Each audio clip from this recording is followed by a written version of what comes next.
വിശുദ്ധ ലൂക്ക 22:43.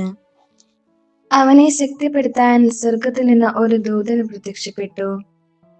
സ്വർഗത്തിന്റെ വാതിലുകൾ തനിക്ക് മുമ്പിൽ അടയ്ക്കപ്പെട്ടുവോ എന്ന് പോലും സംശയിക്കാവുന്ന നിമിഷങ്ങളിലാണല്ലോ ക്രിസ്തുവിന്റെ നൊമ്പരങ്ങളെല്ലാം വീർത്ത രക്തത്തുള്ളികളായി അവന്റെ മീനിയിലൂടെ പനിച്ചിറങ്ങിയത്.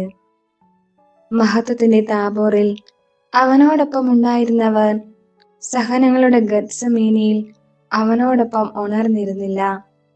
ബലപ്പെടുത്താൻ, ആശ്വസിപ്പിക്കാൻ തന്റെ ശിഷ്യരെ 3 തവണ വിളിച്ചുണർത്തുന്ന ക്രിസ്തു, മോശയ്ക്ക് അഹ്റോൻ എന്ന പോലെ, അഹ്റോന് ഹൂർ എന്ന പോലെ ഉറ്റവരുടെ സാന്നിധ്യം മനുഷ്യന്റെ സഹന സമയത്ത് അവനെ ശക്തിപ്പെടുത്തും.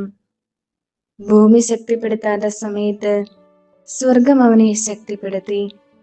സ്വർഗത്തിൽ നിന്നും മാലാഖ ഇറങ്ങി വന്ന് അവനെ ആശ്വസിപ്പിച്ചു.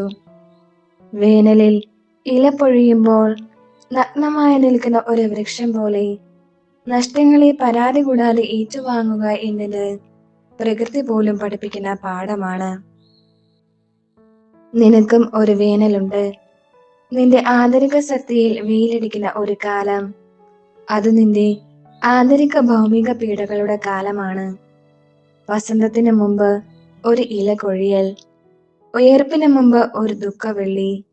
അന്ന് നിനക്ക് തണലാവാൻ, നിന്റെ തല ചായ്ക്കാൻ സ്വർഗത്തിന്റെ സഹായകൻ നിന്നെ ചേർത്ത് നിർത്തും.